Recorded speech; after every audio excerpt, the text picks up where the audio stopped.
KPK sebut potensi korupsi di Pemprov DKI Jakarta tinggi. Pernah menerima laporan PPATK dari salah seorang pejabat eselon bidang DKI. Itu yang bersangkutan pensiun, dia mencairkan cek sejumlah 35 miliar. Dia membeli rumah cash senilai 3,5 miliar. Berarti kemarin itu ada potensi korupsi sebesar 1 triliun rupiah dong. Berubah-ubahnya pernyataan Pemprov DKI inilah yang bikin bau busuk Formula E semakin lama makin tajam di hidung. KPK pun masuk mau memeriksa ada apa sih sebenarnya kok rakyat ribut banget masalah Formula E ini. Saya bilang klarifikasi. Tetapi saya nggak tahu, mungkin sudah jalan Tuhan bagi saya. Tidak lama setelah kami klarifikasi, beliau meninggal. Saya bilang, jangan berhenti, sampaikan ke Dijen Pajak. Karena ini pidananya kita hentikan, dalam tanda kutip, dugaan telah melakukan pidana menerima gratifikasi, ya, kita hentikan karena yang bersangkutan meninggal. Kita limpahkan ke Dijen Pajak. Yang pertama, tentu kalau ada perbuatan korupsi siapapun yang melakukan, itu ada proses-proses yang dilakukan mulai dari pengaduan, penyelidikan dan lain-lain. Dan proses itu dilakukan dengan masing-masing independen dan berintegritas ya. Pertanyaannya, seandainya saya punya saudara kepala daerah seandainya dan kemudian ada dugaan korupsi, apa yang terjadi? Saya harus mengatakan diri saya konflik of interest. Sehingga saya tidak boleh menangani. Nah terus wacana tadi yang dibilang Mas Ajat, dibilang kenapa Novel nggak menangani? Loh kok balik? Harusnya kan saya, kalaupun ada, saya tidak boleh ikut menangani karena konflik of interest. Konflik of interest itu bukan berarti nggak mampu mengendalikan integritas ya, tapi itu suatu keadaan dalam rangka melindungi integritas agar tetap bisa terjaga. Korupsi kan sangat merusak bangsa ini. Itu masif sekali. Sangat masif. Kalau kita lihat mulai dari perencanaan, pengadaan, sampai dengan pelaksanaan, sampai serah terima, bahkan berarti bisa dikatakan pengawasannya juga kurang jeli dikatakan. Pengawasannya ini kan kadang-kadang kita temukan. Kita berharap pelakunya di mana sih? Oh ternyata ada yang pengawasnya juga ikut. Oke. Padahal kita, Anda jadi ngawas loh, kerjasama sama kontraktornya. Oke deh, itu ya, belum selesai, kita bikin selesai aja. Minta administrasi pembayaran. Otomatis terjadi, siapa lagi? Kontraktor, pengawas, oh ikut dong yang bagian bayar, siapa PPK-nya. Oh PPK-nya tahu nanti, oh atasannya juga harus tahu. Sehingga memang yang harus kita bangun nih, semuanya stop dong korupsinya. Karena celahnya sebenarnya semua orang sudah tahu gitu.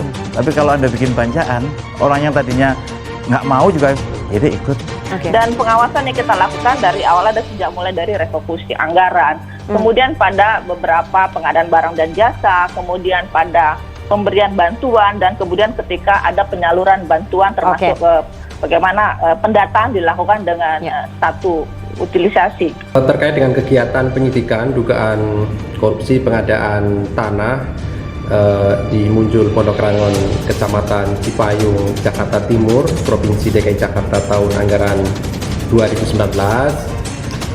Di antaranya adalah saksi Anies Baswedan, Gubernur DKI Jakarta, dan juga Prasetyo Edi Marsudi, Ketua DPRD DKI Jakarta.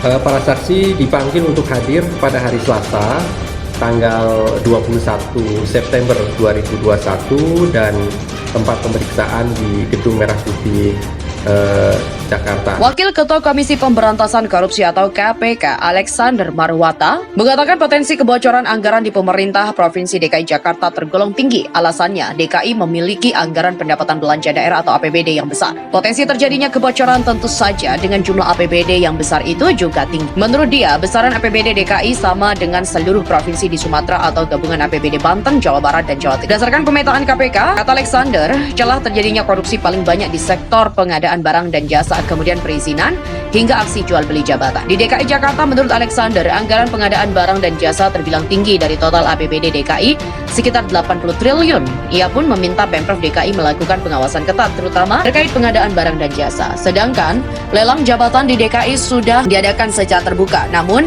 di banyak daerah aksi jual beli jabatan masih kerap ditemukan. Menurut Alexander, pendidikan integritas dari sumber daya manusia atau SDM di Pemprov DKI Jakarta yang dimulai dari keluarga para pejabat amat tinggi. KPK juga telah membuat program bimbingan teknis DKI mulai dari wali kota, bupati, hingga para kepala dinas dan juga keluarganya, meliputi suami atau istri pejabat. Bagaimana KPK mencegah terjadinya penyimpangan itu? Salah satunya membangun budaya integritas di lingkup keluarga sebagai lingkup paling kecil. Contohnya harus ada kerjasama antara suami istri. Sementara itu, Wakil Gubernur DKI Jakarta Ahmad Riza Patria mengharapkan program bimbingan teknis itu diharapkan integritas keluarga pejabat DKI itu mendukung penyelenggaraan pemerintah yang bersih dan bebas korupsi. DKI Jakarta memang memiliki anggaran segitu besar, cukup menggoda bagi jajaran semua, dan kami bersyukur sejauh ini di lingkungan pejabat masih bisa dapat melaksanakan tugasnya dengan baik. Alexander Marwata mengatakan seorang mantan pejabat Pemprov DKI diketahui mencairkan cek senilai 35 miliar yang diduga hasil gratifikasi. KPK juga mendapat data ini berdasarkan laporan dari Pusat Pelaporan Analisis Transaksi Keuangan atau PPATK. KPK juga pernah menerima laporan PPATK dari salah seorang pejabat Eselon 3 di DKI. Begitu yang bersangkutan pensiun dan mencairkan cek sejumlah 35 miliar. Menurut Alex, pejabat Eselon 3 itu juga membeli rumah dengan uang tunai sebesar 3,5 miliar. Alex kemudian meminta kepada pejabat itu melakukan klarifikasi karena uang itu diduga dari hasil gratifikasi. Namun pihaknya juga terpaksa menghentikan langkah klarifikasi dugaan pidana tersebut karena mantan pejabat itu meninggal dunia. Meski klarifikasi dihentikan, namun pihaknya tidak berhenti namun dilanjutkan ke Direktorat Jenderal Pajak. Ia beralasan agar Ditjen Pajak melakukan pemeriksaan atas kekayaan yang ditinggalkan serta langsung mengenakan pajak.